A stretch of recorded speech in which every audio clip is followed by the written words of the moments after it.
Halo semuanya, Assalamualaikum warahmatullahi wabarakatuh. Kembali lagi bersama saya, Siti Fami Ameliana. Biasa dipanggil Cindy. Saya merupakan mahasiswa baru dari Universitas Nahdlatul Ulama Surabaya, Prodi S1 Kebidanan. Nah, pada video kali ini saya ingin berdiskusi mengenai sistem endokrin. Sebelumnya, apa kalian sudah tahu apa itu sistem endokrin? Jika belum, mari kita bahas bersama-sama.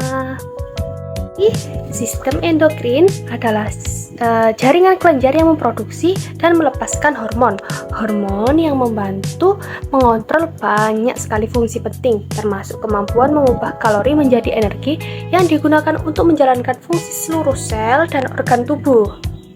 Nah, pertama-tama, marilah kita bahas bagian-bagian dari kelenjar hipofise atau kelenjar pituitari atau kelenjar hipofisis.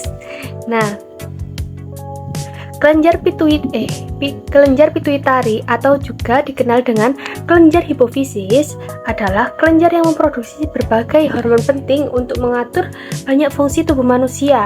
Berikut merupakan gambaran dari kelenjar hipofisis atau kelenjar pituitari. Nah, jika diamati, bagian ini terletak di bagian bawah otak, bagian belakang bawah otak. Di situ terdapat bagian kecil yang merupakan kelenjar hipofisis atau kelenjar pituitari. Nah, kalau dibahas secara detail, ada beberapa bagian dari kelenjar tersebut. Nah, mari kita bahas bersama-sama. Kelenjar ini terdapat beberapa bagian, antara lain ada hipotalamus. Hipotalamus merupakan bagian otak yang mengeluarkan hormon untuk mengendalikan fungsi organ dan sel tubuh. Fungsinya yang paling utama adalah homeostasis, yang merupakan fungsi dari hipotalamus untuk memastikan dan mempertahankan semua sistem tubuh agar tetap berjalan dengan stabil. Selanjutnya, yang kedua ada infundibulum, adalah bagian dari otak yang berperan penting dalam mengatur sekresi hormon dari kelenjar hipofisis. Kelenjar hipofisis posterior. Yang ketiga ada anterior pituitari, dan yang keempat ada posterior pituitari. Anterior pituitari dan posterior pituitari berfungsi untuk menghasilkan hormon-hormon penting dan mengirimkannya ke endokrin lain untuk dialirkan melalui darah. Nah, bagian-bagian tersebut merupakan anatomi dan fisiologi dari kelenjar hipofisis atau kelenjar pituitari. Selanjutnya, mari kita bahas tentang kelenjar gonad. Kelenjar gonad atau kelenjar seks atau kelenjar reproduksi merupakan kelenjar endokrin yang menghasilkan gamet atau sel germinal dari suatu organisme. Dalam sistem endokrin pria dan wanita pada umumnya sama, hanya berbeda pada alat reproduksinya saja. Ada beberapa bagian pada sistem endokrin manusia. Yang pertama, ada hipotalamus, berfungsi untuk memastikan dan mempertahankan semua sistem tubuh tetap berjalan stabil seperti pada otak tadi ya. Lalu memang ada di otak.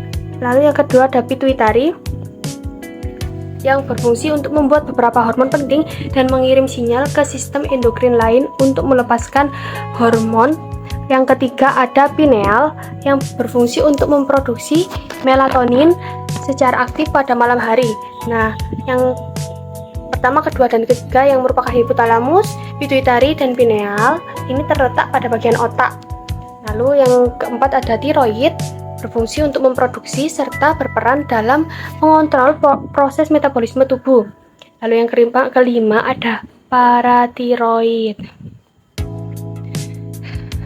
Paratiroid berfungsi untuk melepaskan hormon paratiroid, yaitu paratiroid hormon atau PTH, berfungsi untuk menjaga keseimbangan kadar kalsium dalam darah dan mengatur penyerapan kalsium oleh tulang.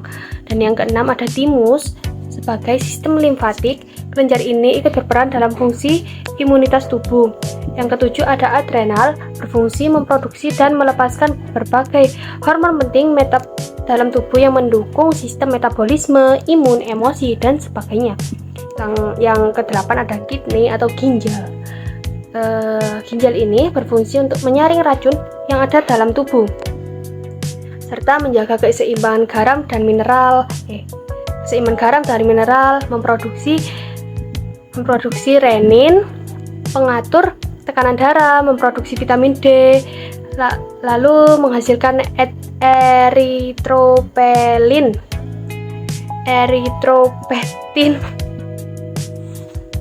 untuk menstimulasi produksi sel darah merah. Dan masih banyak lagi fungsinya dari ginjal tersebut.